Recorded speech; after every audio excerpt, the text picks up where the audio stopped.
Bienvenue dans ce nouvel épisode du podcast gastronomique Parler Cuisine, présenté par Marc et Guy. Vous nous écoutez également sur TuneIn et c'est l'épisode 72 ou 72.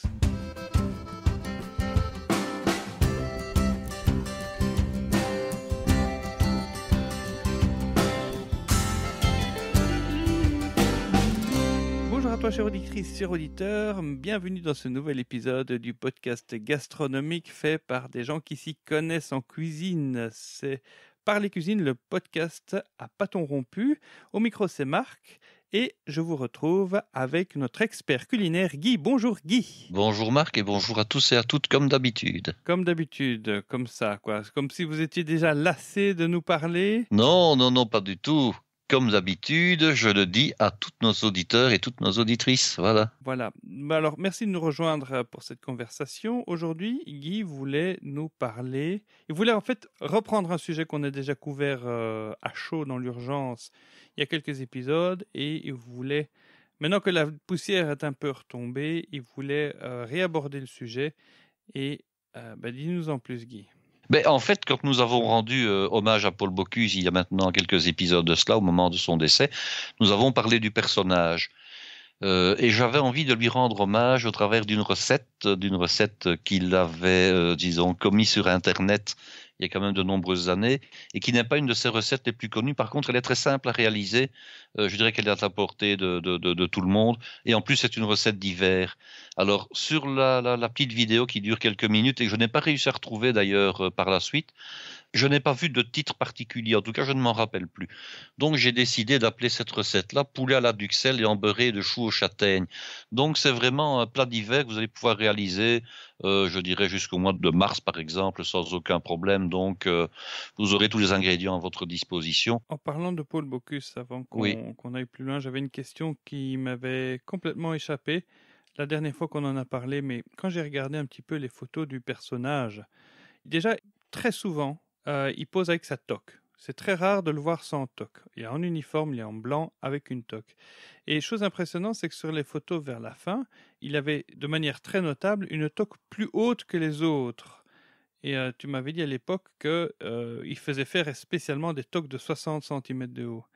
Et ça me faisait un peu rire parce que je vois comme ça tous ces...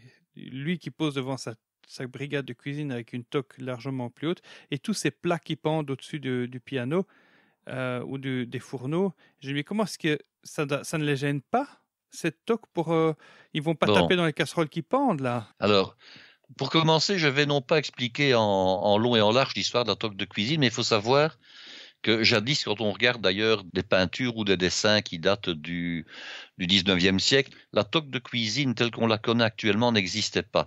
Ce qu'il y avait, c'était une toque qui ressemble plutôt à la toque d'un mitron ou d'un pâtissier. C'est-à-dire que ce sont ces fameuses toques, je dirais, dont la partie supérieure est souple et qui s'aplatissent, qui ne tiennent pas. C'est un chapeau mou. L'histoire, oui, qui est molle comme ça. Hein. Alors ça, en fait, c'est une toque, je vais dire, qui est encore utilisée par les pâtissiers. La toque de cuisinier, elle se distingue, actuellement en tout cas, par le fait qu'elle est rigide. Il faut savoir que la toque, c'est une coiffure qui est assez ancienne puisqu'on trouve sa trace déjà au XVe siècle. Hein. Mais ce n'est qu'à partir du XXe siècle que la toque est véritablement pour le cuisinier devenue une toque assez imposante et qui en fait a une taille proportionnelle au rang qu'occupe le chef dans l'établissement, dans la cuisine.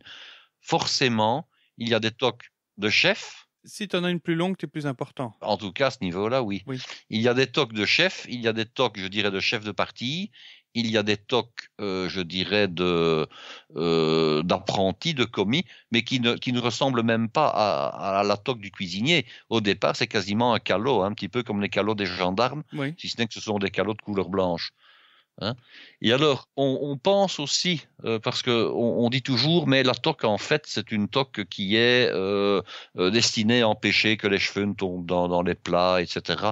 La véritable raison au départ, la raison en tout cas pour laquelle on a fait des toques droites, ce n'est absolument pas ça. Parce qu'on pourrait très bien mettre un bête bonnet, et puis vous avez comme de toute façon toujours des... Oui, ou une charlotte. Mais vous avez de toute façon, d'ailleurs, c'est obligatoire maintenant en collectivité, les charlottes. Oui. Hein. Mais quand vous mettez une toque traditionnelle de cuisinier, ben, vous avez toujours des cheveux qui dépassent en dessous, ne serait-ce que l'arrière de la tête au niveau de la nuque, Oui. ne serait-ce qu'au niveau des oreilles. Les tempes sont toujours exposées à l'air libre.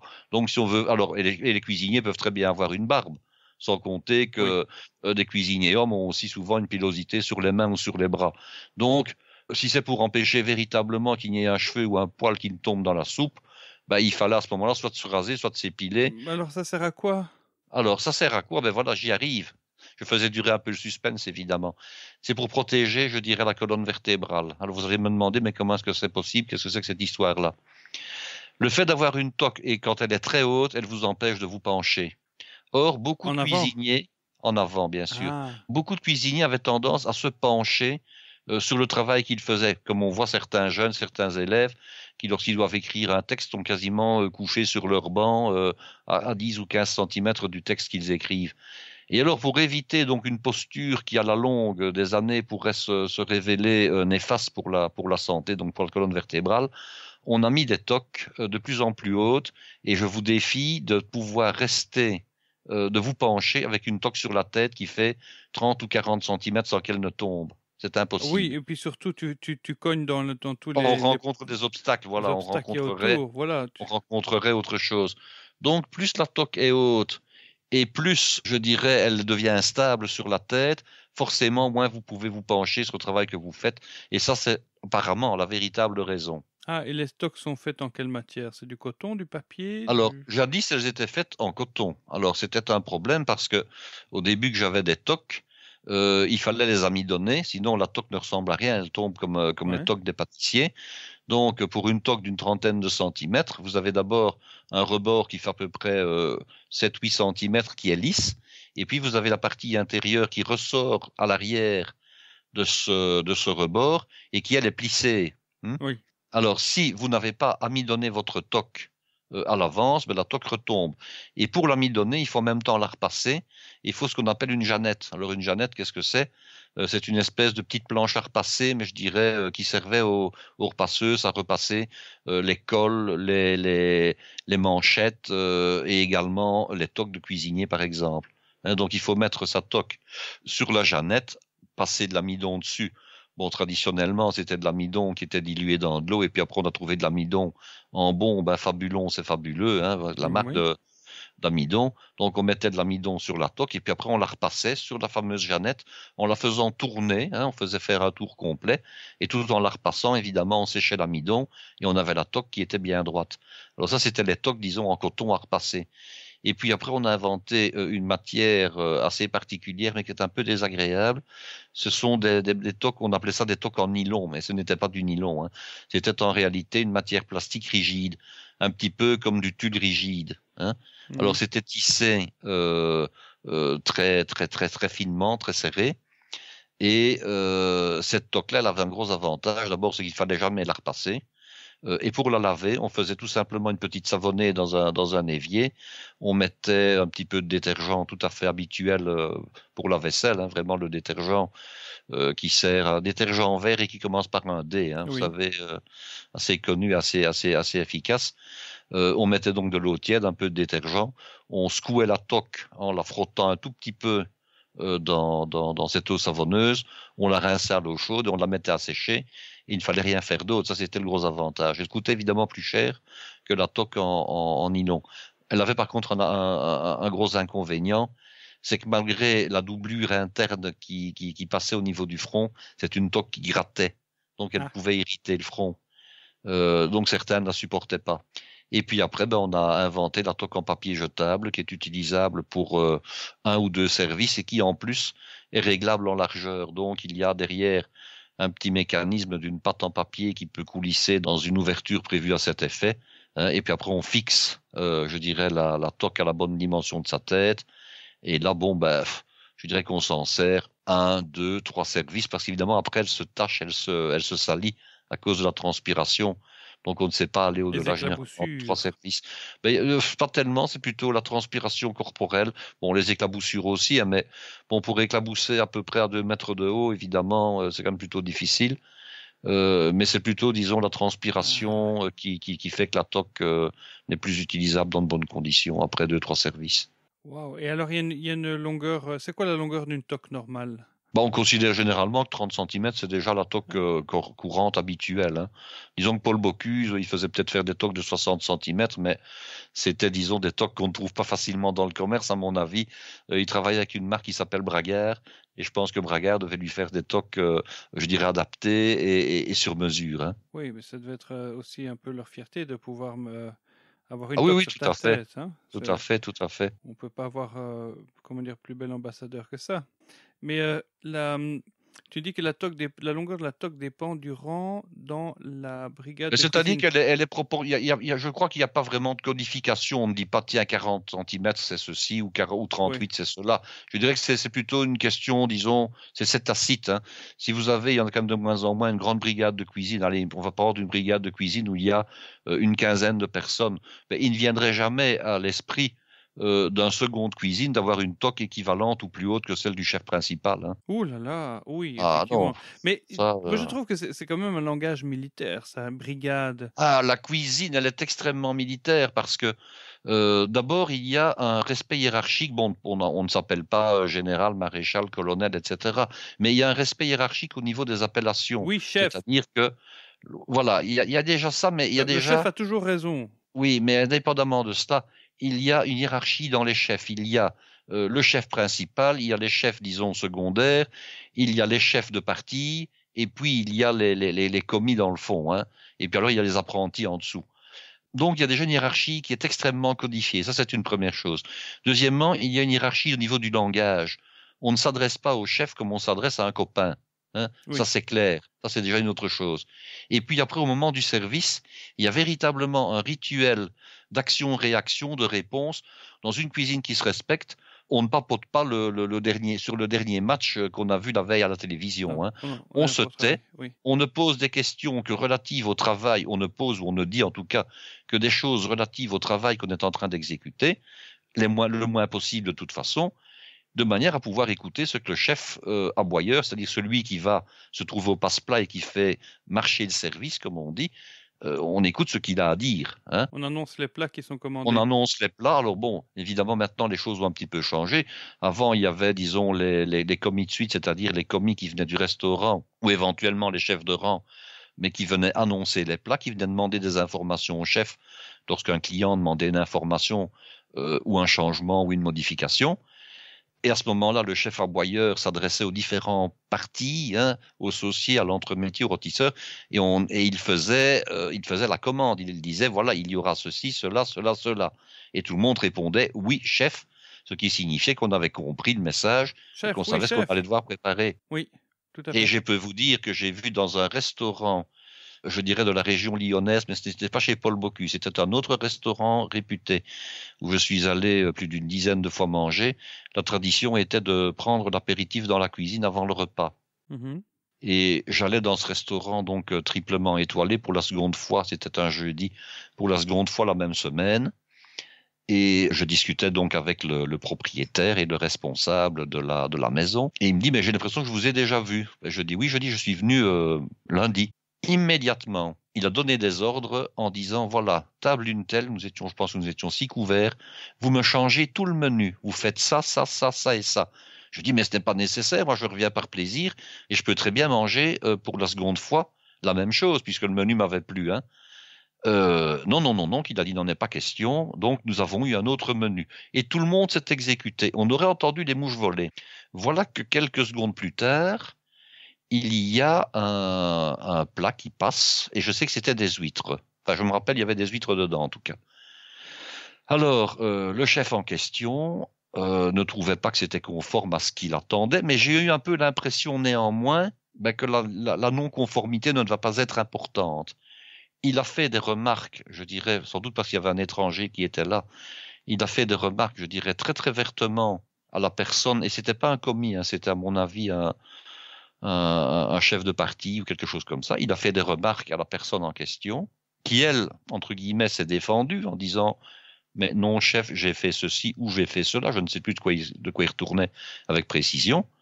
Le chef n'a dit qu'une seule phrase, l'autre s'est arrêté de parler, il a baissé les yeux, il a baissé la tête malgré sa toque, je vais dire, il est rentré quasiment en dessous de son plan de travail de honte, et il savait bien qu'il n'avait plus un mot à dire, hein. Ben non, mais c'est un environnement qui est très difficile. Mais c'est pour dire que c'est tellement militaire qu'on ne conteste pas l'ordre. Or, le bonhomme en question, il n'avait fait qu'une chose, c'était défendre quelque chose qu'il faisait habituellement. Écoute, le problème, c'est et il n'y avait pas, à mon avis, de véritable raison de l'enguirlander, je vais dire, hein, voilà, tout simplement. Mais il faut savoir c'est un stress énorme parce que tu as de l'autre côté les clients qui attendent pour manger. Il y a les clients qui attendent et ils sont surtout très exigeants aussi, hein. C'est-à-dire, c'est très militaire, c'est parce que tu dois être orienté vers l'exécution, vers le résultat, doit être là le plus vite possible. C'est vraiment comme au combat. Et puis, il faut savoir aussi que les restaurants sont souvent, je dirais, au niveau du personnel, parce que le personnel coûte cher,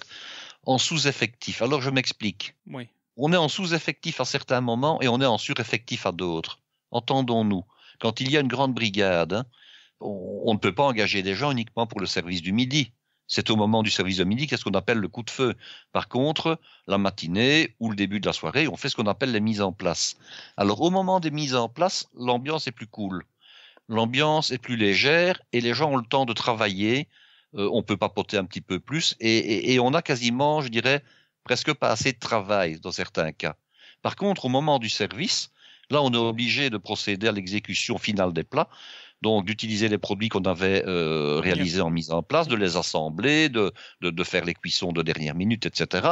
Et là, on est en sous-effectif par rapport au travail demandé. Donc, effectivement, il y a un stress énorme pendant l'équivalent d'une heure et demie, ce qu'on appelle le coup de feu, parce qu'il faut vraiment aller vite, il faut préparer, il faut exécuter. Là, on n'a plus le temps de commencer à papoter avec son voisin.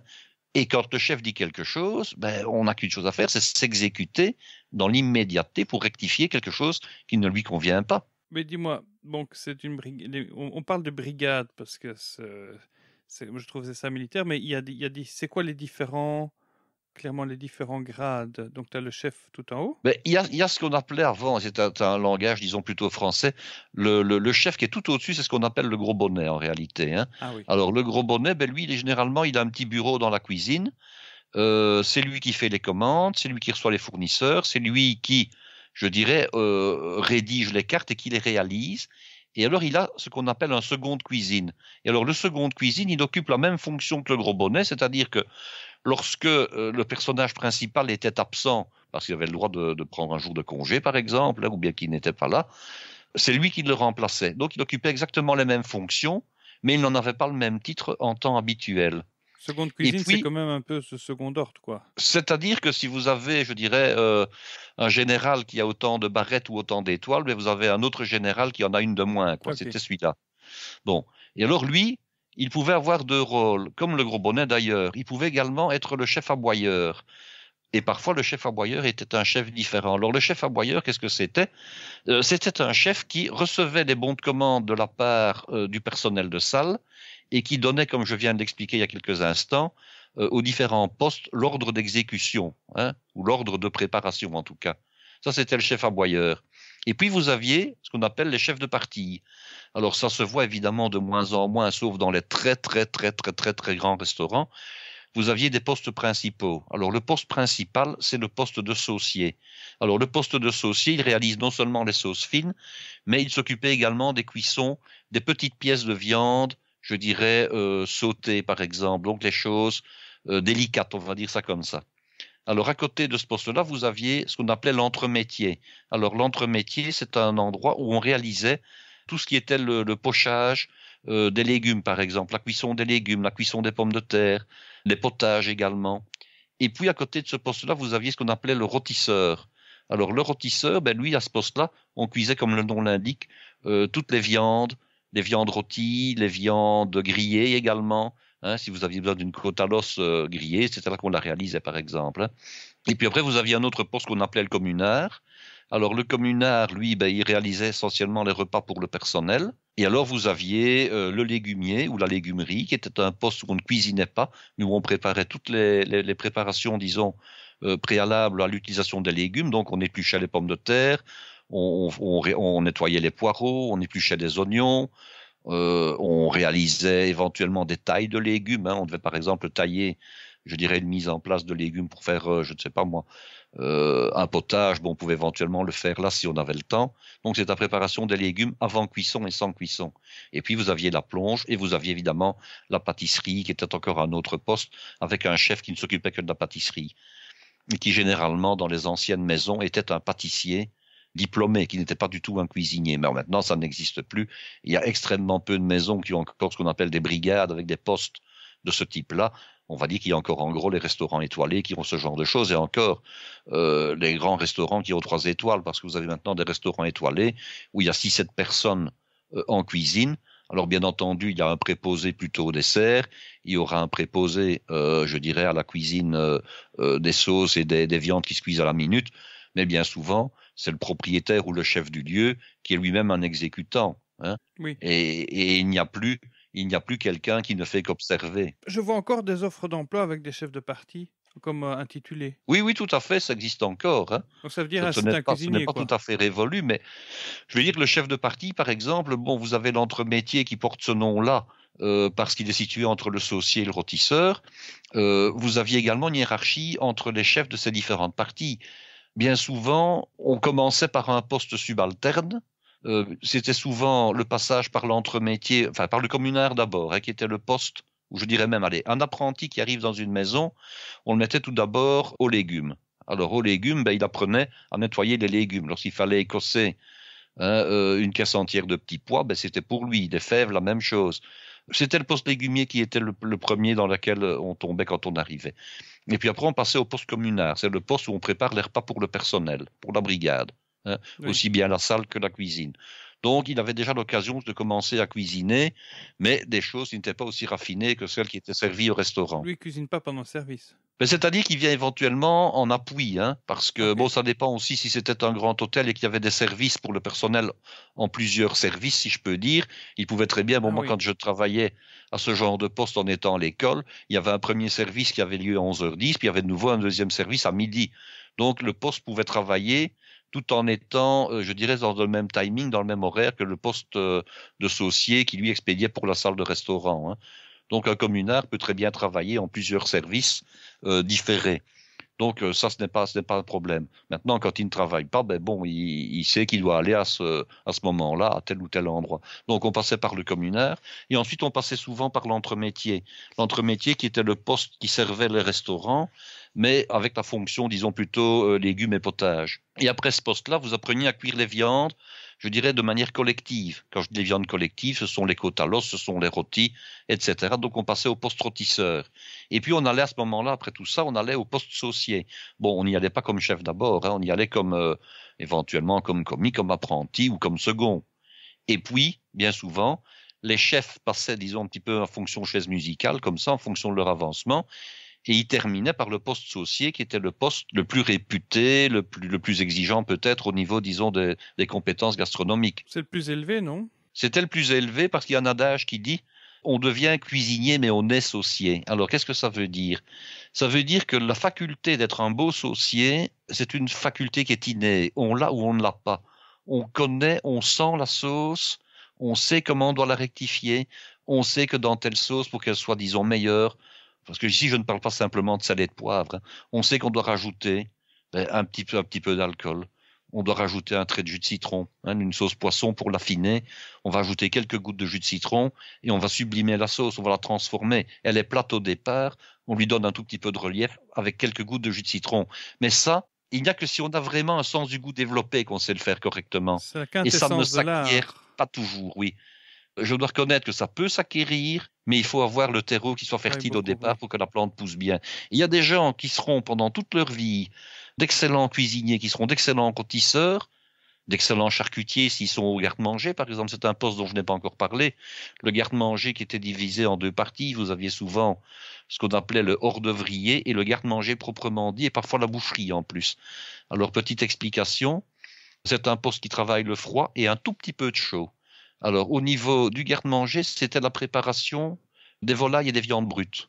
Donc, on recevait à l'époque ce qu'on appelait des volailles simplement éviscérées. Oui. Donc, on va prendre le cas d'un poulet, c'est le cas le plus simple. Le poulet était éviscéré, mais il avait encore la tête, il avait encore les pattes et les ailerons. Et bien sûr, il n'était pas bridé. Hein. On recevait des caisses entières de poulet.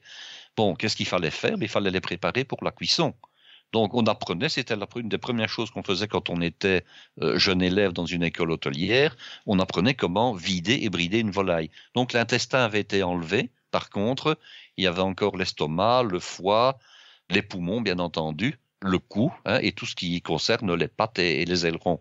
Donc, on apprenait comment on devait faire pour vider un poulet. Et c'était d'ailleurs un examen de première année. En principe, si on ne le faisait pas correctement, on n'était pas censé ou supposé passer dans la seconde. Ça, c'était le poste du garde-manger.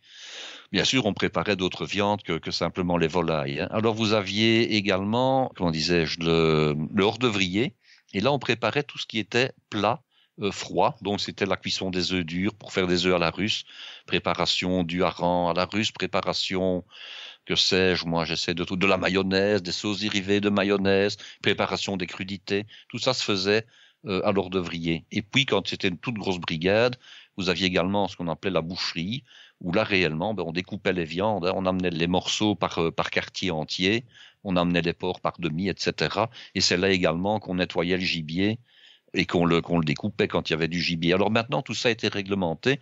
Pour prendre un exemple, je pense que la loi interdit, enfin non, je suis sûr, la loi interdit de vendre encore des poulets éviscérés, sauf aux professionnels dont c'est réellement le métier, c'est-à-dire aux crémiers volaillers ou bien éventuellement aux bouchers. Hein. Oui. Et alors, on trouve encore, je vais prendre le cas bon, c'est peut-être pas toujours respecté d'un pays à l'autre, hein, cette histoire-là. Je sais qu'en Belgique, on ne peut plus le faire, mais on trouve quand même néanmoins au rayon de certaines grandes surfaces, disons de luxe. Hein, on va prendre le cas de certaines grandes surfaces que nous connaissons sur Bruxelles, entre autres, mais on trouve l'équivalent à Paris avec le Bon Marché, les Galeries Lafayette, etc.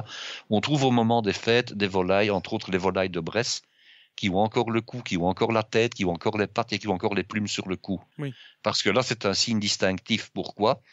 Parce que la volaille de Bresse, pour prendre cet exemple-là, c'est une volaille qui a des plumes blanches et qui a des pattes bleues. Oui. Or, si on supprime les pattes et si on supprime les plumes dans le cou, ben, on peut vous vendre à la limite n'importe quoi et vous dire que c'est du poulet de Bresse. Hein. Ah oui, effectivement. Voilà. Et alors, le poulet de Bresse, en plus, il est généralement emmailloté dans une espèce de, je dirais, de tunique de gaine, hein, en coton blanc, qui a été recousu de manière à lui donner une jolie forme. Et alors, il n'y a que la tête qui dépasse d'un côté et les pattes de l'autre, de manière à pouvoir bien prouver que c'est un véritable poulet de Bresse. Alors, à ce moment-là, ben, le préposé au rayon des volailles, généralement, va vous proposer de vous le préparer. Hein. C'est rarement le cas d'une dame actuellement qui est encore capable, même un monsieur d'ailleurs, hein, de terminer la préparation. Là, il est entièrement vidé, par contre, il n'y a pas de problème. Quoique je me demande s'il ne reste pas non plus aussi, comment dirais-je, moi, les poumons, éventuellement le gésier, etc. En principe, ça ne devrait plus être le cas, mais il se pourrait que ça reste quand même. Parfois, il reste comme ça des petits morceaux d'organes internes. Ils appellent Oui, ça, oui, tout à fait. on appelle ça la viande noire en anglais. Non. En anglais, ils peut-être appellent ça en le black anglais. meat. Une fois que tu l'as rôti, Oui. c'est ce qui est un peu noir. Comme Oui, ça, oui, à c'est un peu l'intérieur. noir. Maintenant, quand on parle de viande noire en cuisine française, on parle de volaille particulière. Le pintado, c'est un peu bizarre, mais c'est considéré comme une viande noire. Pourquoi?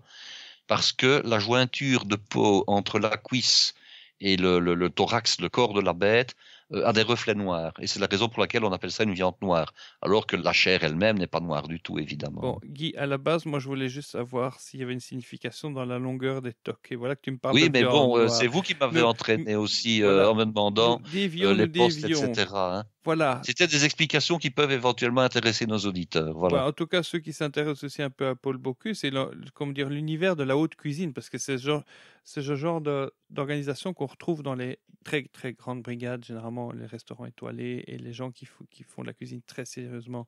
C'est un environnement, je pense que j'ai déjà assez répété, extrêmement stressant. C'est pas pour les âmes sensibles.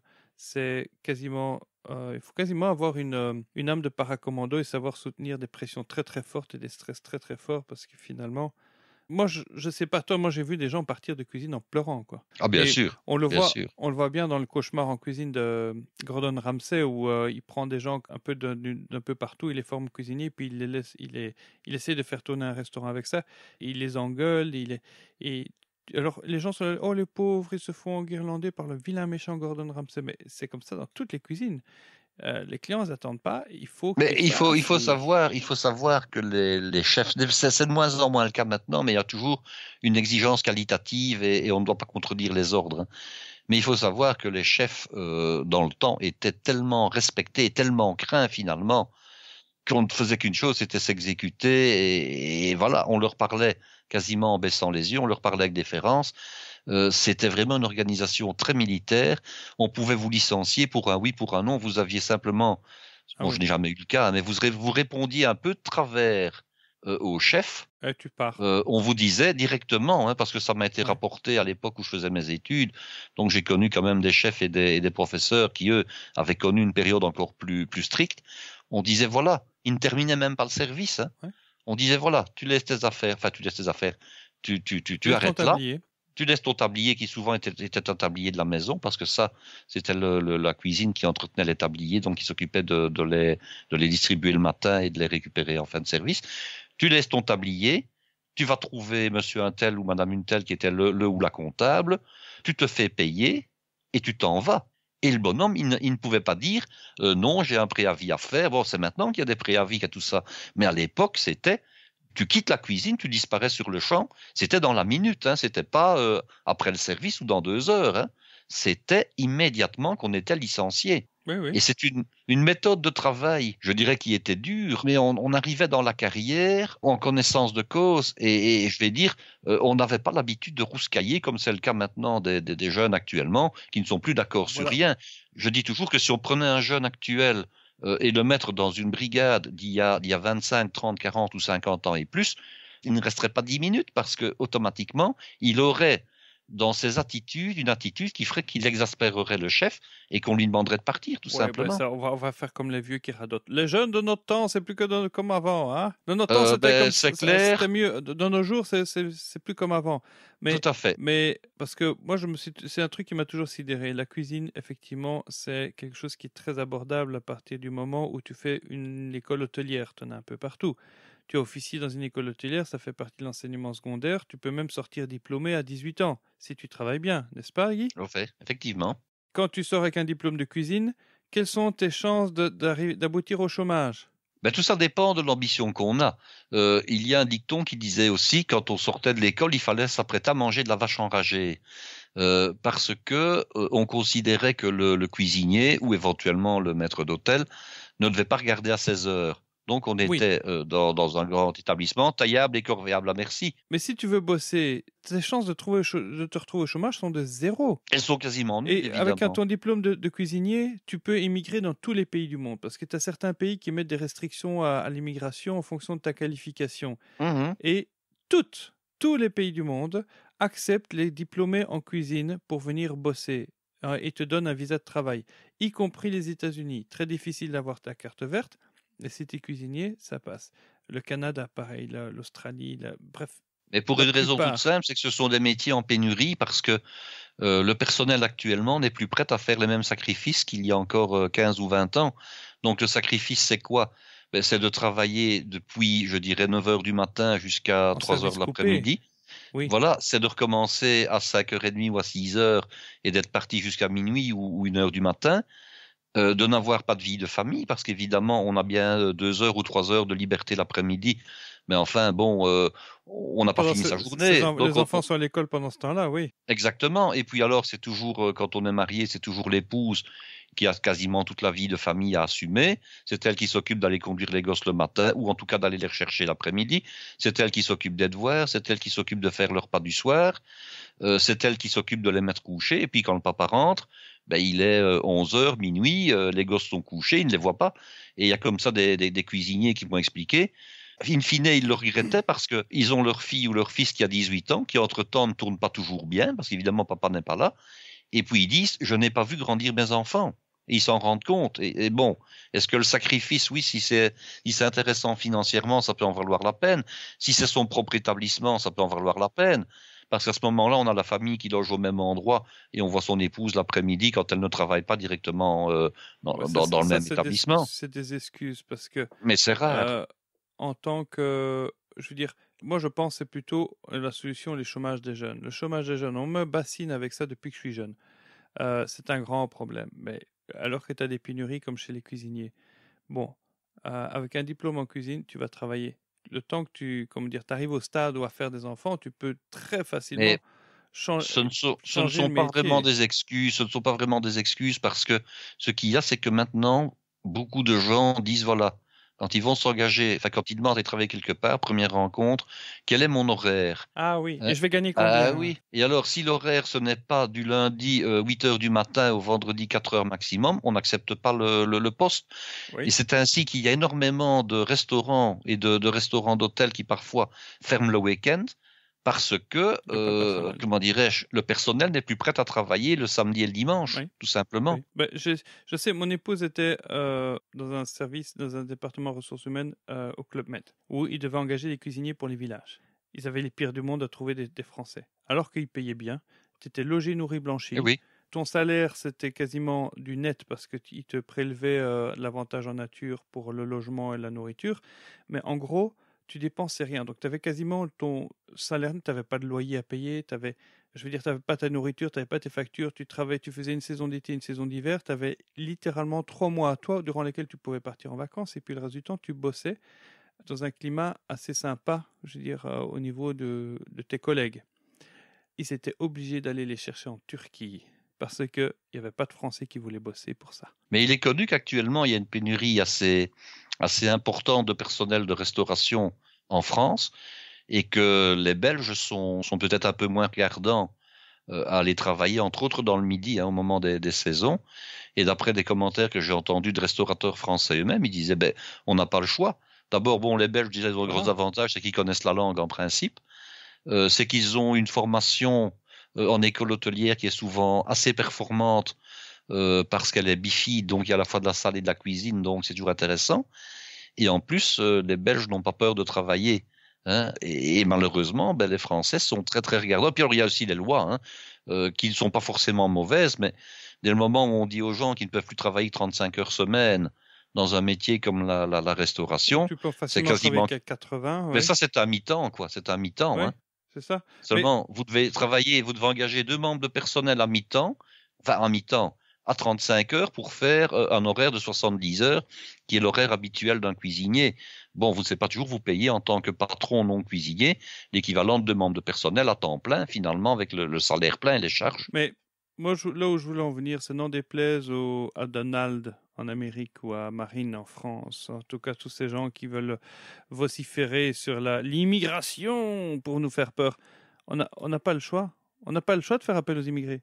Parce que sinon, si on arrête l'immigration, demain, on ferme un tiers Dans des certains restaurants. secteurs, sans doute, oui. Un tiers des établissements ne peuvent plus fonctionner. On est obligé de rester. Alors, ok, allez voter pour les gens qui veulent arrêter l'immigration. On va vous fermer votre restaurant. Une chance sur 3. Voilà. Mais il y a certaines émissions, disons, à la télévision française qui ont été voir un petit peu l'arrière des cuisines, hein. Et on se rend compte d'ailleurs maintenant, c'est que 80% des établissements travaillent essentiellement avec des produits déjà préparés.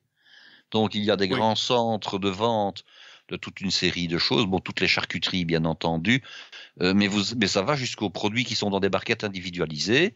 Il suffit de faire 2-3 trous dans la barquette, dans l'opercule. Vous mettez le plat, si je peux dire, au micro-ondes, hein, pendant un temps qui est indiqué sur l'emballage. Et après ça, vous le servez sur un plat ou bien sur une assiette. Et vous ajoutez quelques pommes frites qu'on fait au dernier moment. Et puis ça y est. C'est pour ça que maintenant, tu Oui, ne peux plus mettre fait maison si tu l'as pas fait maison. Et donc, si par sur la exemple. carte, tu vois pas que c'est fait maison, le gars n'a pas le droit de le mettre. Parce que celui qui a le droit de mettre fait maison, il va pas se gêner pour bien le Oui, spécifier tout à fait. que c'est Mais pas alors des là-dessus, ouvre-boîtes chez eux. ces établissements, qu'est-ce qu'ils ont fait? Bon, ben, ils n'engagent plus de chefs ou de cuisiniers formés, hein.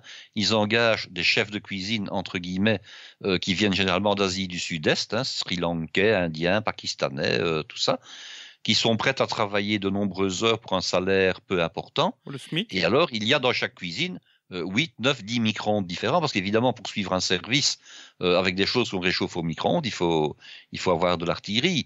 Donc, on met les plats les uns après les autres pendant 2-3 minutes au micro-ondes, et puis le chef, le préposé, en tout cas, n'a qu'une chose à faire, c'est enlever l'opercule et faire glisser l'aliment directement sur l'assiette et rajouter une petite garniture. On rajoute un petit brin de persil plat qu'on a huilé, on rajoute quelques dés de tomates, on rajoute un peu de ciboulette ciselée pour faire maison, mais ça, voilà. C'est plutôt les brasseries, c'est pas les restaurants étoilés, je veux dire. Ah non, bien entendu. Ici, je ne parle pas des restaurants étoilés. Mais enfin, en France, il y a quand même qu'une bonne centaine. Enfin, je ne sais plus, j'ai vu le chiffre.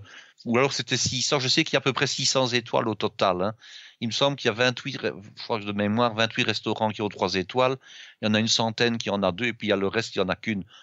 Évidemment, dans les restaurants qui sont étoilés, ceci ne s'applique pas, évidemment. Hein. Oui, ça, c'est évident.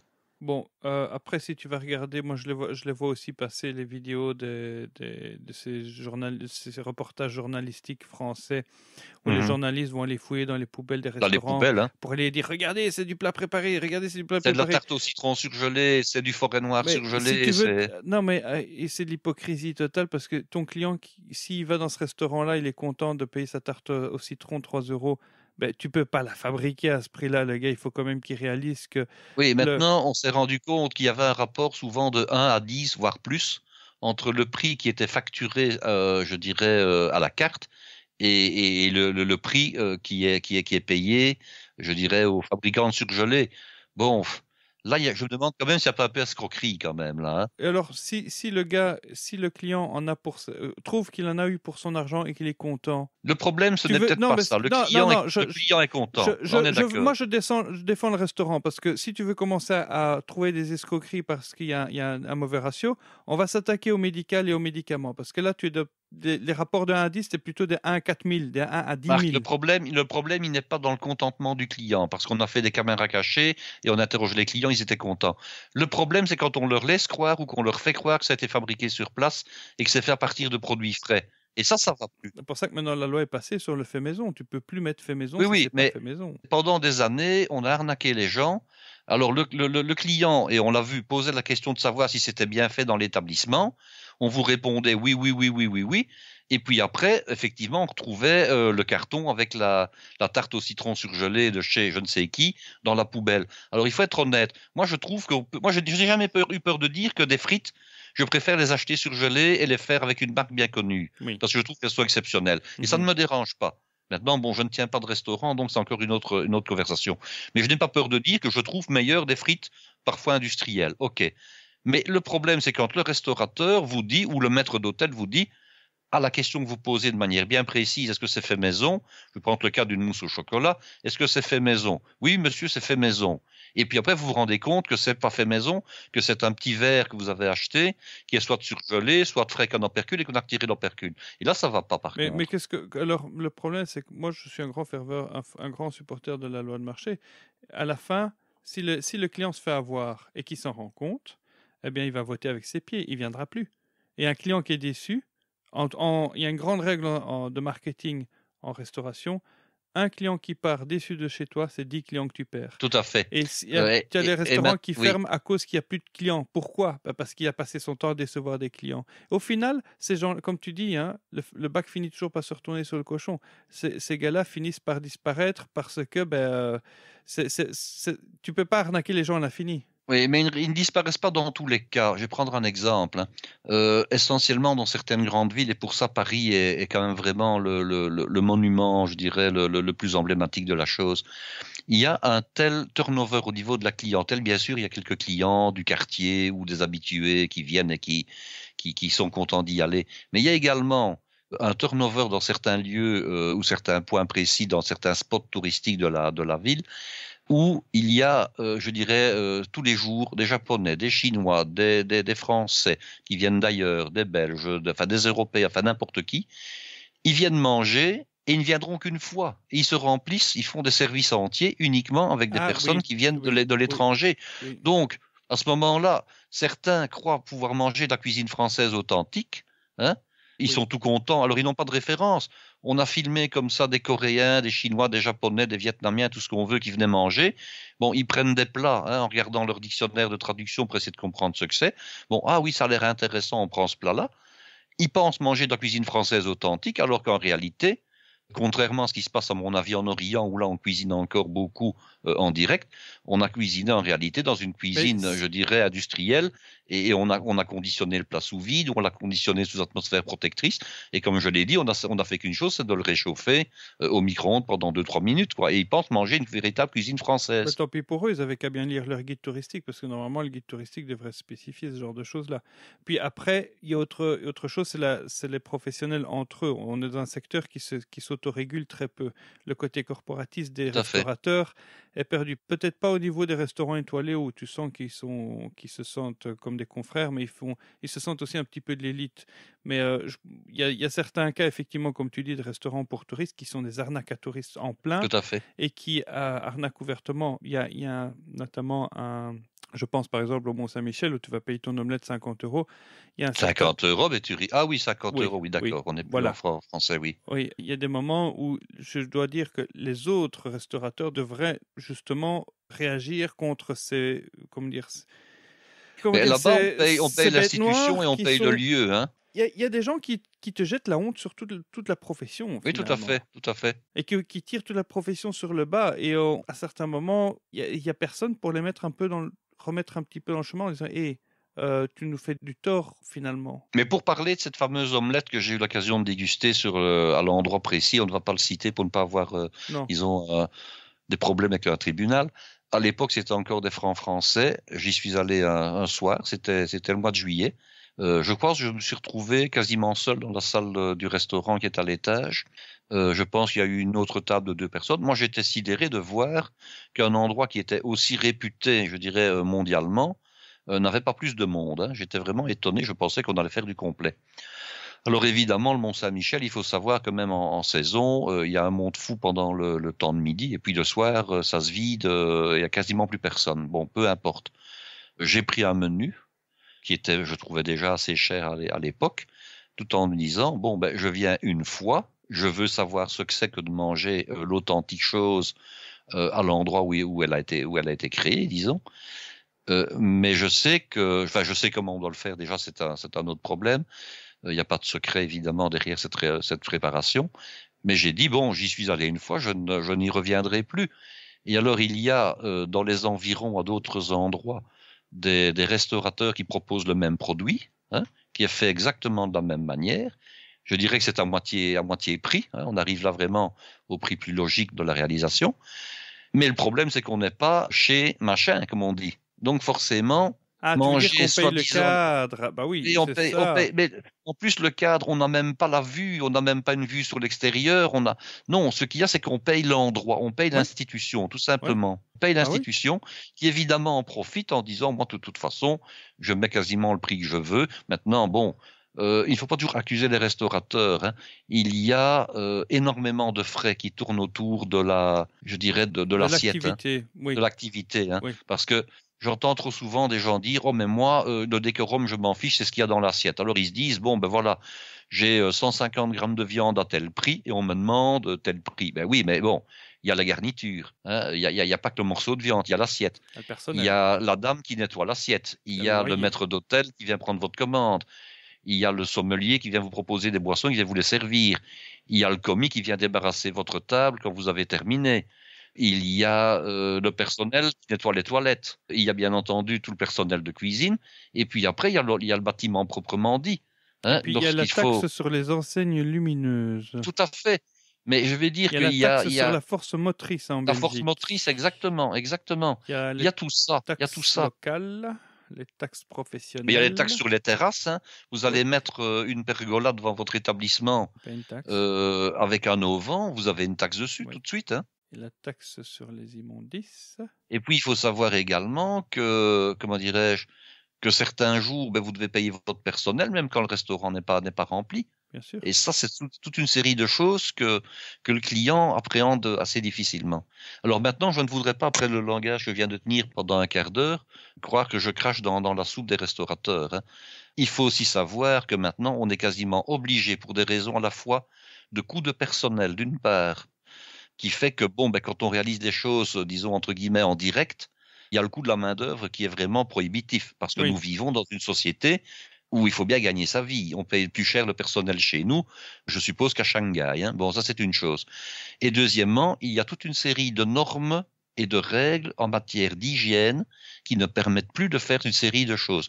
Je vais prendre un exemple tout simple, les fonds de sauce, les fonds de base qui permettent de faire les sauces de base.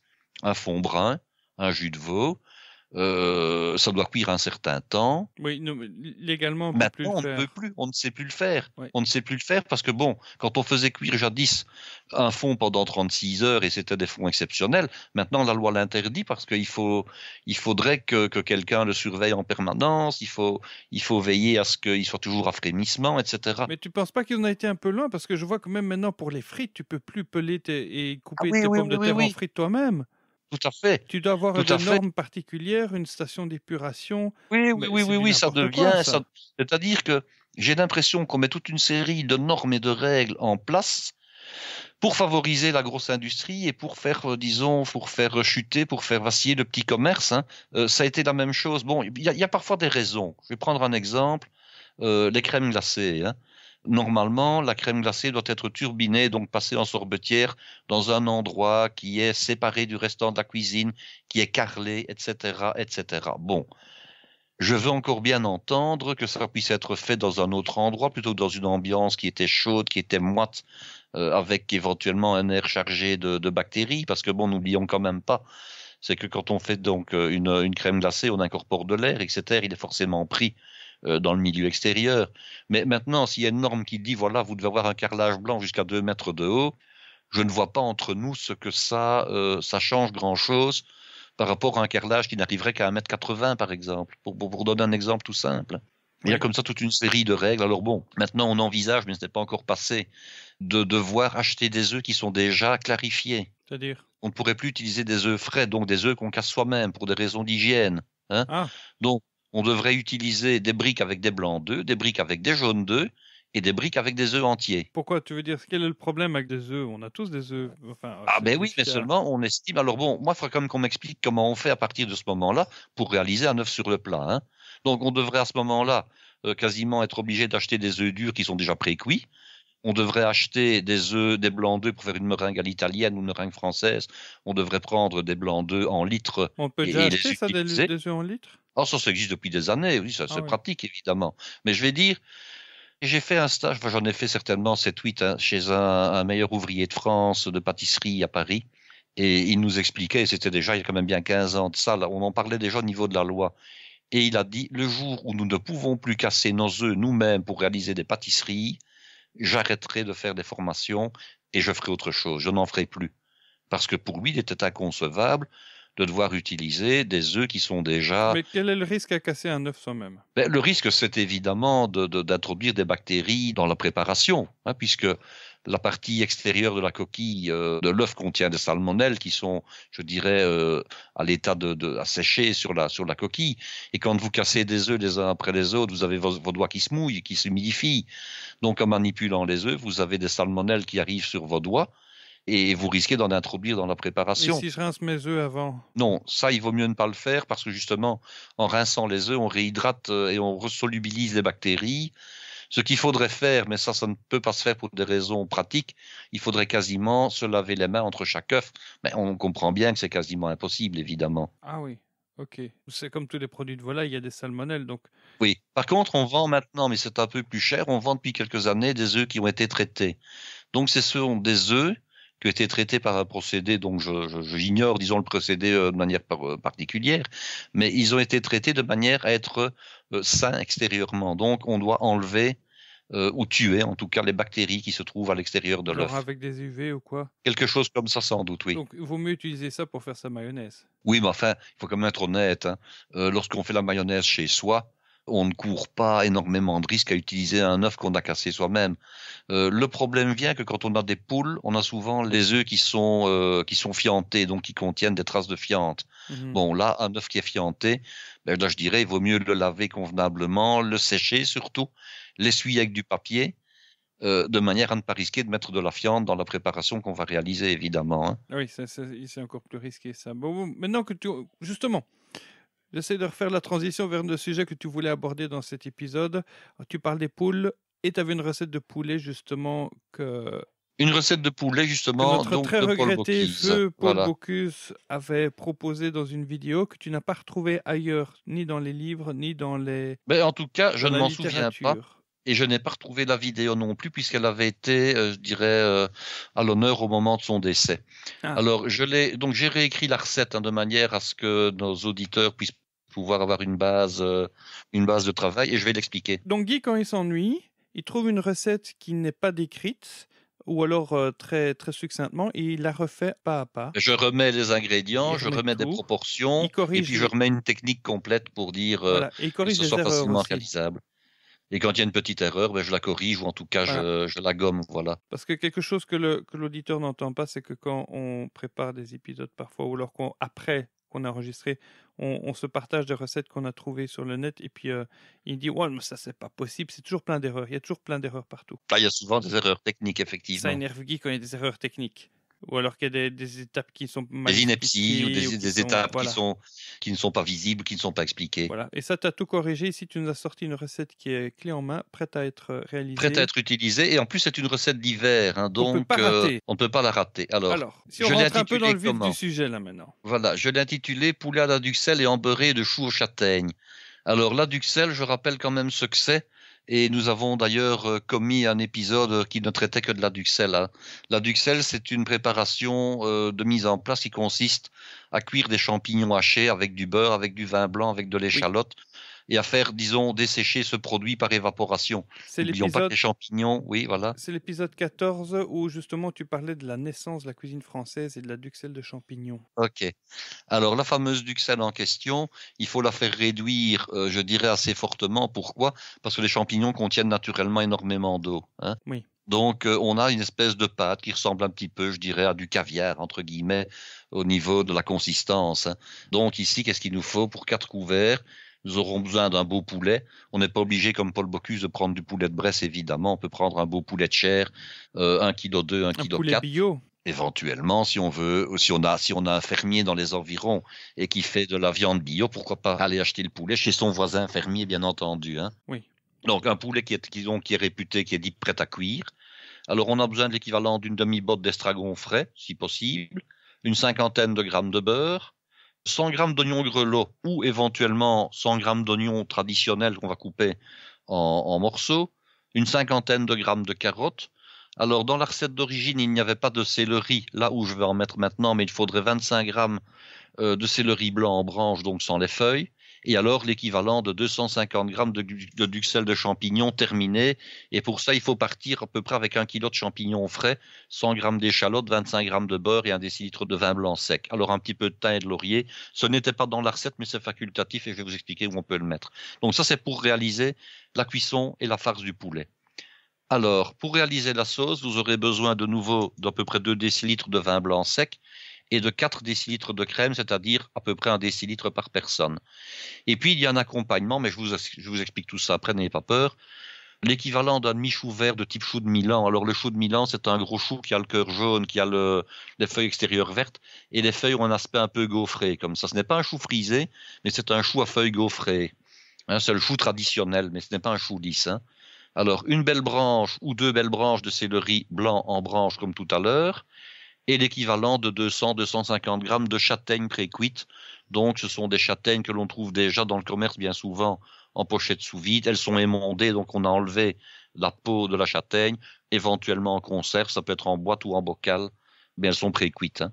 Et puis, une centaine de grammes de beurre, bien sûr, du sel et du poivre. Alors, le traitement, vous devez d'abord réaliser la duxelle. Hein. Évidemment, la duxelle, ça ne se réalise pas au moment où on doit manger. On doit la faire à l'avance. Je vous ai dit parce qu'il y a une question d'évaporation. Hein. Donc, vous irez un petit peu écouter comment on réalisait une duxelle. Vous pouvez la faire avec des champignons blancs de Paris, mais vous pouvez également la faire avec des champignons un tout petit peu plus nobles, ou bien mettre un petit peu de ces champignons nobles avec les champignons blancs. Donc, des cèpes, des girolles, des pieds de mouton, par exemple, que vous intégrez à votre duxelle. Ça va donner un goût quand même un petit peu plus pointu, un petit peu plus gastronomique. Hein. Alors, le poulet est éparé, donc vous l'avez acheté chez le volailler, il est prêt à cuire. Eh bien, vous allez récupérer les abattis. Si votre volailler n'y a pas pensé, vous lui demandez. Alors, les abattis, qu'est-ce que c'est? C'est le cou et ce sont les ailerons. que vous allez concasser en petits morceaux, vous en aurez besoin pour la cuisson. Alors, vous préparez évidemment les légumes également. Donc, je parlais des carottes, je parlais des oignons grelots ou de l'oignon et je parlais d'un tout petit peu de céleri parce que vous devrez les mettre à cuire en même temps que le poulet. Alors, la duxelle, qu'est-ce que vous allez en faire? Contrairement à ce que vous auriez pu croire, c'est pas pour mettre à l'intérieur du poulet. Vous allez devoir décoller la peau à hauteur des blancs, mais sur la partie arrière du poulet. Donc, pas du côté du cou, de l'autre côté.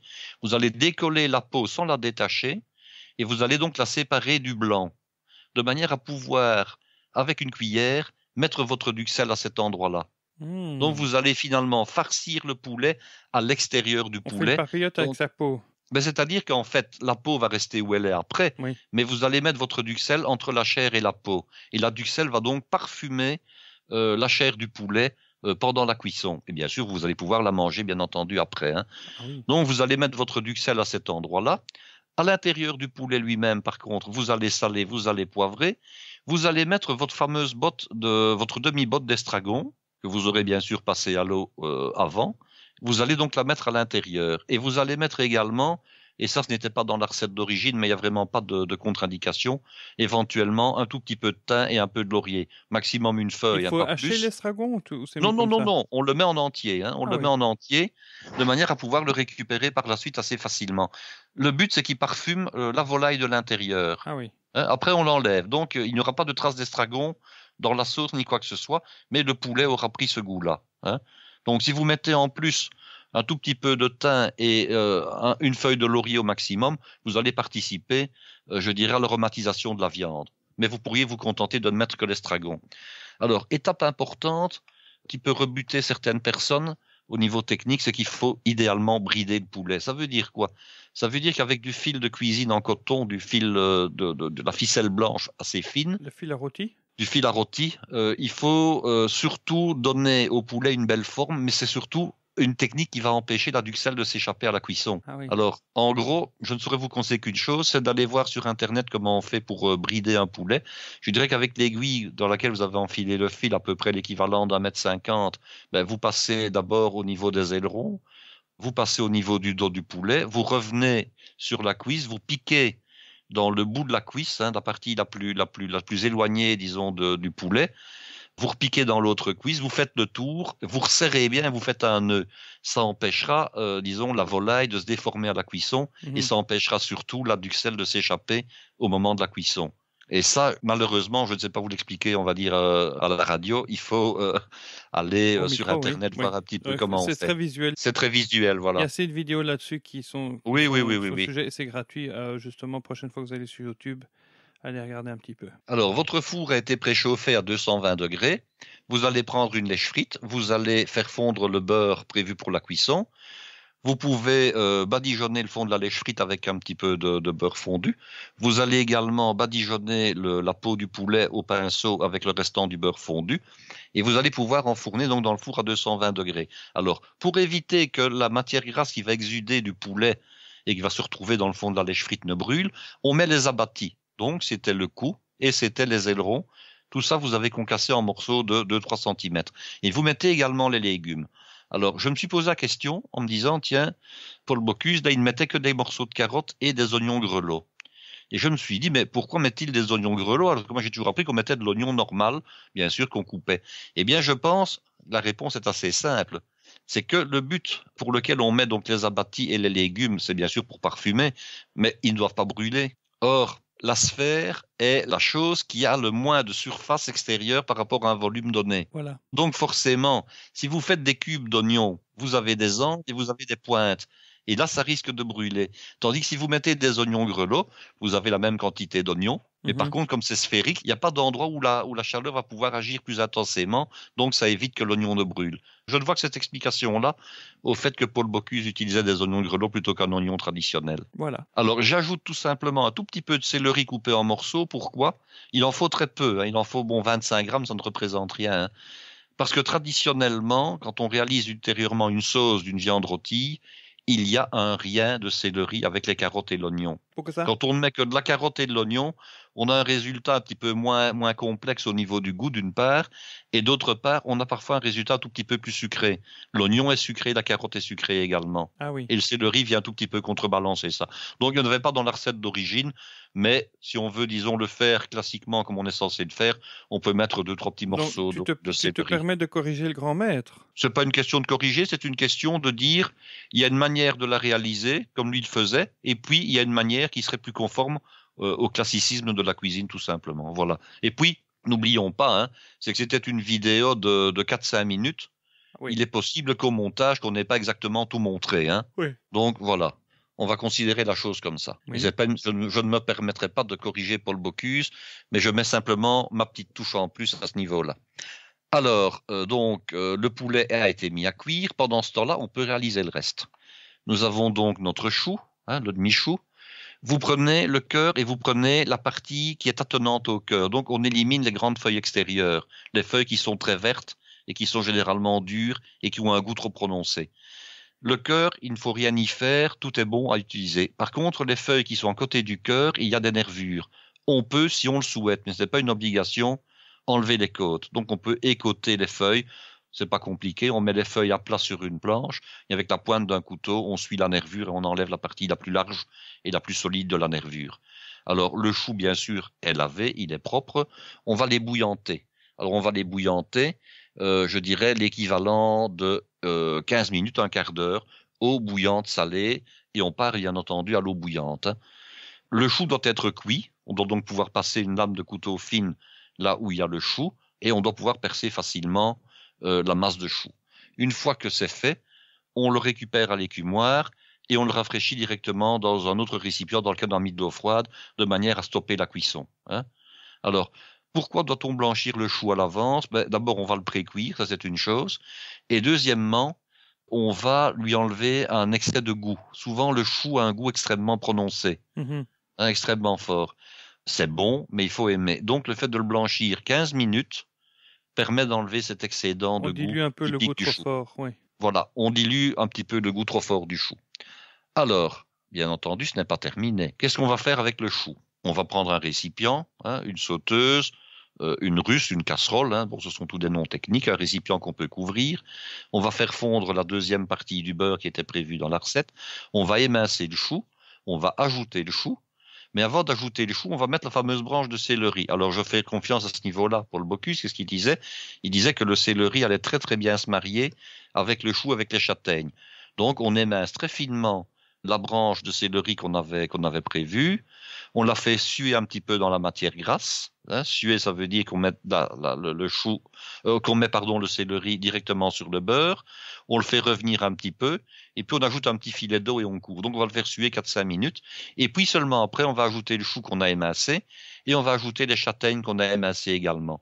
Et on va cuire le tout à couvert, je dirais, de manière à ce que tous les éléments s'imprègnent bien du goût des uns des autres. On va avoir une espèce de compoté de chou, de châtaigne et avec la petite branche de céleri. Oui. Maintenant, le poulet est cuit. On va réaliser la sauce. Donc, on enlève le poulet du four, on le garde au chaud. Comment est-ce qu'on sait que le poulet est cuit? Ah, ça c'est une bonne question, ça. Alors, on doit prendre le poulet avec... Il y a plusieurs possibilités. Hein. On prend le poulet, par exemple, avec une fourchette diapason qu'on introduit à la hauteur du cou ou à la hauteur éventuellement du croupion, mais c'est toujours du cou qu'on le fait. Et on va maintenir le poulet à la verticale. Le jus qui va s'écouler doit être un jus qui est translucide. Oui. Si le jus n'est pas translucide, s'il est encore rosé, c'est que la viande n'est pas suffisamment cuite. Ok. Alors, combien de temps est-ce que ça peut prendre pour cuire le poulet? J'ai déjà expliqué la cuisson du poulet, c'est ça que je n'y revenais pas. Généralement, on fait partir un poulet traditionnellement un quart d'heure sur une cuisse, un quart d'heure sur l'autre, et puis on termine avec la poitrine vers le haut. Ici, on ne donnait pas toutes ces explications-là. En plus, il y a une duxelle, donc ça risque de demander un peu plus de temps. On est obligé de suivre la même procédure que dans l'épisode sur le poulet rôti que tu nous avais donné. On n'est pas obligé. On peut très bien. C'était l'épisode 55 d'ailleurs. Oui, on peut très bien garder le poulet mis sur son dos, donc avec les blancs vers le haut. Ça peut marcher aussi. Alors, pourquoi est-ce qu'anciennement on faisait autrement? Parce qu'on était obligé de travailler avec des fours qui étaient des fours qui travaillaient par radiation. C'était des fours qui avaient la chauffe par le dessous, voire même par le côté. Hein, j'ai connu un fourneau comme ça, qui était un fourneau au mazout. Il n'était pas chauffé ni par le dessus ni par le dessous, il était chauffé latéralement par un seul côté. Donc on était obligé de faire pivoter les pièces de viande à mi-cuisson d'un côté à l'autre pour que la coloration et la cuisson soient régulières. Alors dans ce cas-ci, bien souvent la ménagère, elle dispose maintenant d'un four électrique à air pulsé, hein, et non plus d'une chauffe par le bas. Donc quand on a un four à air pulsé électrique, le fait de mettre sur une cuisse puis sur l'autre, etc., n'a plus vraiment d'objectivité technique. Oui. Puisque la chaleur est la même partout, puisque le four est à air pulsé. Hein, donc, ça diminue l'importance du geste technique, c'est pour ça que je n'en avais pas parlé. Okay. Bien entendu, on arrose le poulet, je dirais, toutes les 10 minutes avec la matière grasse qui exude. Hein. C'est la raison pour laquelle on a à la fin une volaille qui est bien rôtie et qui a une belle coloration, je dirais, dorée. Hein. C'est parce qu'on a arrosé, évidemment. Hein. Alors, donc, le poulet est cuit. Autre manière de vérifier si le poulet est cuit, ça c'est un truc de vieux cuisinier. On pince la cuisse avec les doigts. Bien entendu, il faut avoir des doigts qui résistent à la chaleur. Hein. Et quand on pince la cuisse avec les doigts, on doit sentir que la chair se laisse aller, que la chair est tendre. En effet. Oui, oui. La résistance n'est pas la même. On pince donc la cuisse à hauteur du gras, c'est-à-dire la partie, quand je dis le gras de nouveau, ce n'est pas parce qu'il y a du gras, hein, c'est la partie la plus épaisse de la cuisse. Donc on ne pince pas au niveau du pilon, on pince au niveau de la partie, je dirais, qui à ce moment-là est la partie inférieure de la cuisse. Donc c'est véritablement la cuisse et non pas le mollet du poulet, voilà, tout simplement. Et alors on sent la résistance, et en fonction de la résistance, on sait si le poulet est cuit ou pas. Donc il faut compter. Pour moi, il faudra compter à peu près 1 heure de cuisson, étant donné que la duxelle empêche dans une certaine mesure la cuisson. Alors maintenant, on va réaliser la sauce. Alors pour réaliser la sauce, ce n'est pas compliqué. Généralement, on dit, il faut d'abord dégraisser. Bon, moi, je n'aime pas trop dégraisser. Pourquoi? Parce que c'est dans la graisse que se trouvent les principes gustatifs des sauces, des aliments qu'on a cuits. Les arômes sont toujours dans le gras, oui. Les arômes sont dans le gras. Or, une cuisson qui est bien faite fait qu'à la fin de la cuisson, il n'y a quasiment plus de graisse. Pourquoi? Elle a servi à arroser le poulet, d'une part, et elle s'est évaporée, d'autre part. Donc, en principe, il y a très peu de graisse. Par contre, il y a ce qu'on appelle des sucs de cuisson. C'est le jus un peu brun, comme ça. Les sucs de cuisson, c'est le jus un peu brun et caramélisé qui se trouve dans le fond de la lèche frite. Et ça, c'est ce qui va servir à donner le goût à votre sauce par la suite. Hein. Alors, pour avoir davantage de sucs de cuisson, qu'est-ce qu'on peut faire? À mi-cuisson du poulet, on peut très bien le sortir du four, le prendre, et comme j'expliquais tout à l'heure, le piquer à l'intérieur par le cou et le mettre à la verticale, de sorte que le jus qui s'est déjà mis dans l'intérieur du poulet va se retrouver à ce moment-là sur la lèche frite et il va commencer à colorer, à caraméliser pendant le restant de la cuisson. Ah oui. Okay. Vous voyez? Ça, c'est un petit tour comme ça. Donc, vous avez enlevé le poulet, vous avez éventuellement dégraissé s'il restait trop de graisse, vous déglacez avec les 2 décilitres de vin blanc, vous amenez à ébullition, vous faites réduire. Alors, ce que vous pourriez faire aussi pour donner un peu plus de goût, c'est retirer l'estragon, le thym, le laurier et le mettre dans la réduction à ce moment-là. Ça pourrait se faire, c'est pas obligatoire, mais ça pourrait se faire. À ce moment-là, vous allez donner à votre sauce une typicité un peu plus estragon. Donc, vous déglacez, vous faites réduire au minimum de moitié, 3/4 c'est encore mieux, et puis vous crémez, vous ajoutez la crème fraîche, hein, vous ramenez à ébullition. Alors, 2 possibilités. Soit c'est une crème qui est une crème épaisse, c'est-à-dire qui fait au moins 35% de matière grasse, et vous laissez réduire jusqu'à ce que la sauce soit nappante. Ça, c'est une première possibilité. Réduction naturelle, épaississement à la bonne consistance. Soit vous êtes un petit peu plus prudent au niveau, disons, de la réduction et vous vous dites non, je vais plutôt la lier à ce moment-là. Un petit peu de maïzena ou de liant minute blanc. Vous liez en direct ou bien vous liez tout simplement après dilution dans un petit peu d'eau. Vous ajoutez, vous ramenez à ébullition et votre sauce est liée. Attention, une sauce doit être fluide, ce n'est pas de la colle à tapisser. Oui, ce qui fait le plaisir de la sauce à la crème, c'est justement la réduction, c'est le fait qu'elle se concentre et que du coup... On a un côté suave, évidemment. Voilà, oui, ça c'est clair. J'en ai encore fait une hier, tout simplement, une sauce crème la plus simple du monde, c'est... Ah oui, une sauce crème réduite, c'est génial, mais je dirais qu'à ce moment-là, elle contient un petit peu plus proportionnellement de matière grasse que quand on la lie, je dirais, juste après l'ébullition et qu'on ne la fait pas réduire. Hein. Voilà, oui. Écoute, on en mange depuis la nuit des temps, non? Oui, tout à fait, tout à fait. Donc, alors, quand j'entends des gens qui disent « Ouais, les matières grasses, c'est mauvais. » Non, c'est pas mauvais. Disons qu'il faut se raisonner, quoi. Il ne faut pas manger ça tous les jours et à tous les repas, bon, tout simplement. Voilà. Okay. Alors, ben voilà, la sauce, n'oubliez pas, vous l'assaisonnez avec du sel, du poivre, et puis vous devez la passer au chinois. Alors, pour la présentation du plat, c'est pas compliqué. Vous mettez dans le fond du plat l'embeurré de choux aux châtaignes et au céleri. Bien entendu, vous l'aurez aussi assaisonné, sel et poivre. Vous prenez votre poulet que vous aviez gardé au chaud à l'intérieur du four éteint. Vous enlevez la ficelle de bridage. Vous déposez votre poulet sur le lit de choux. Et puis après, vous prenez votre sauce, vous la passez au chinois et vous en nappez le poulet. Et comme ça, vous allez avoir un mélange à la fois avec la sauce qui va se mélanger avec le chou, qui va se mélanger avec la viande. Vous avez quelque chose d'extraordinaire à manger. Formidable, merci beaucoup. Voilà, je n'ai pas grand-chose à ajouter et je pense que c'est une recette assez simple d'ailleurs. Donc là, tu as juste le poulet et tu sers ça avec les légumes de cuisson? Oui, non, on sert ça justement avec le chou, avec les châtaignes qui servent de féculents. Il ne faut pas prévoir de pommes de terre. Il ne faut pas de frites, il ne faut pas de pommes de terre, il ne faut pas de croquettes. Le plat est tel quel et suffit à lui-même, bien entendu. Alors, si vous avez peur de ne pas avoir assez de châtaignes avec l'équivalent de 200-250 grammes, vous pouvez très bien en mettre 300, 350 ou 400 grammes. Oui. À ce moment-là, vous avez l'équivalent de 100 grammes de châtaignes par personne. Bon, c'est bien aussi. Moi, j'ai mis 200-250 grammes, mais vous pouvez en mettre plus. Mais tu sais quoi, j'aurais dû voir ta recette plus tôt parce que la semaine dernière, ma femme a décidé de se faire plaisir et de nous faire plaisir. Elle nous a acheté un poulet bio. Et rien à voir avec les poulets de supermarché. Effectivement, ça coûte 2 fois plus cher, mais tu as encore la chair qui accroche au... Ah, on a quelque chose qui a du goût et qui a de la fermeté. Qui accroche aux os et qui a, qui a effectivement du goût.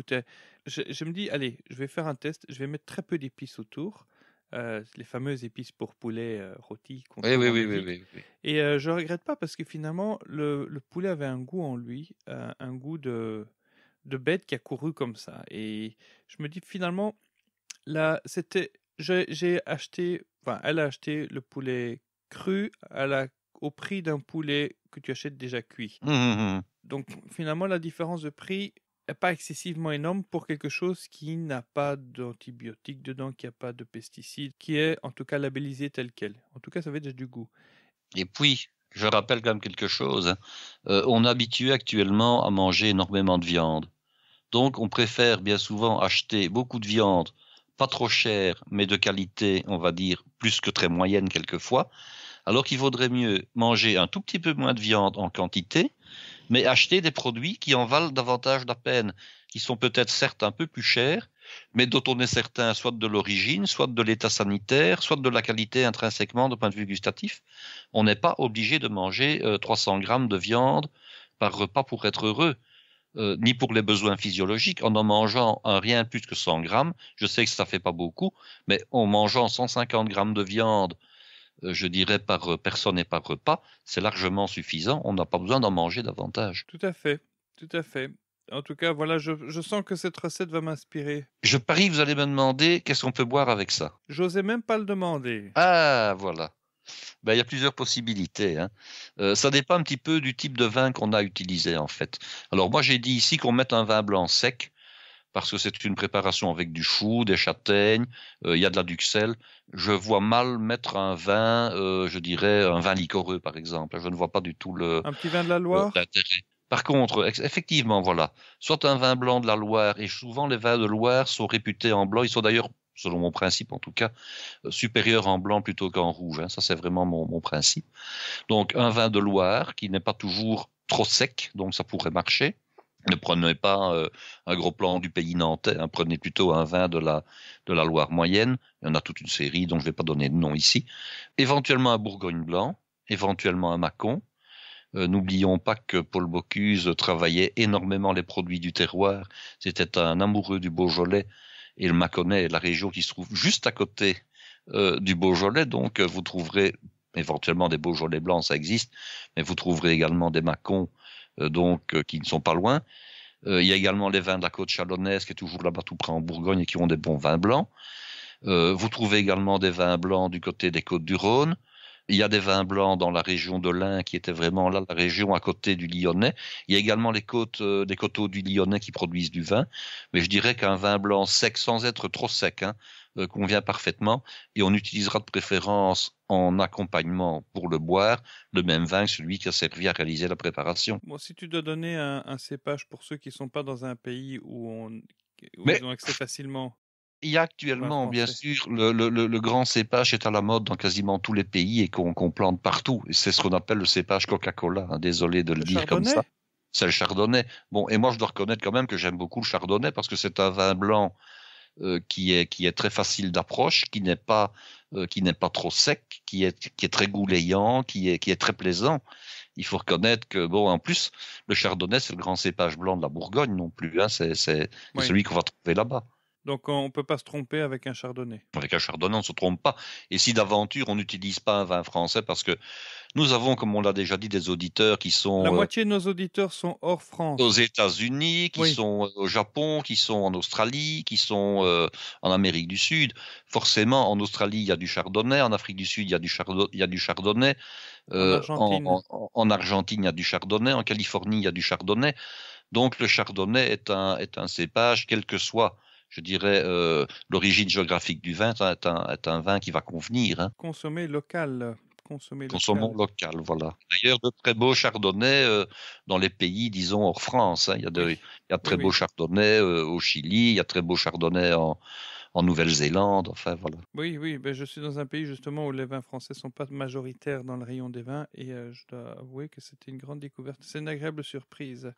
Bon, ben, il commence à se faire tard là. Je crois qu'on va laisser les gens, non? Ah ben surtout que l'épisode a duré beaucoup plus longtemps qu'on ne l'avait prévu initialement. Tu m'as dit, je vais le faire en vitesse et pas parler en vitesse. Oui, mais je connais quelqu'un qui m'a posé plein de questions sur les tocs, sur ceci, sur cela. Et il y a même un point important que je n'ai pas dit au niveau de la toque. Hein. Par qui la toque a été inventée finalement? Je sais pas. Ah, voilà. Eh bien, il y a un personnage extrêmement connu dans la gastronomie française.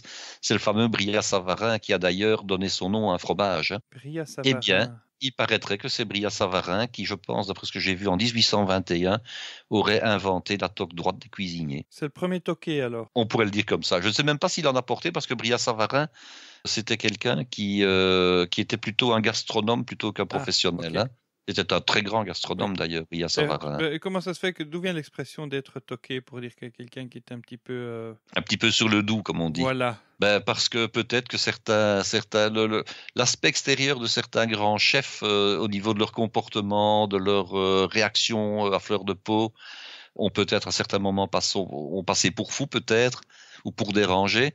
Et je pense qu'il y a une association comme ça entre la toque et le personnage. Voilà. Ok, sur ce, ben... Je crois que... On a tout dit pour aujourd'hui. On a tout dit pour aujourd'hui. Alors l'épisode prochain, ce sera... J'allais dire, oui, qu'est-ce qu'on va faire là, on est en train de terminer le mois de février, même si on enregistre ça au début février.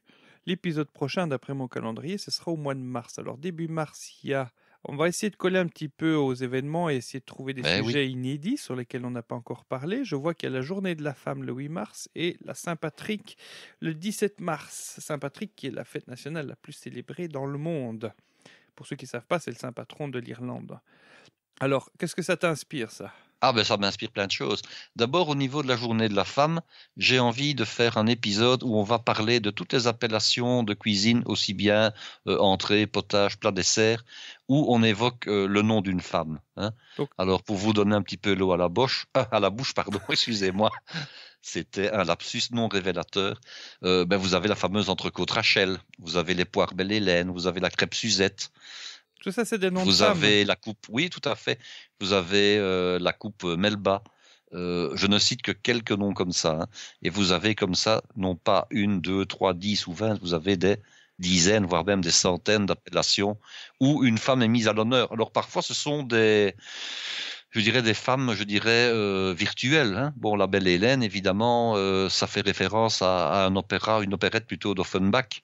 La Belle Hélène, elle a peut-être un jour existé dans la Grèce antique, mais enfin, rien n'est moins sûr.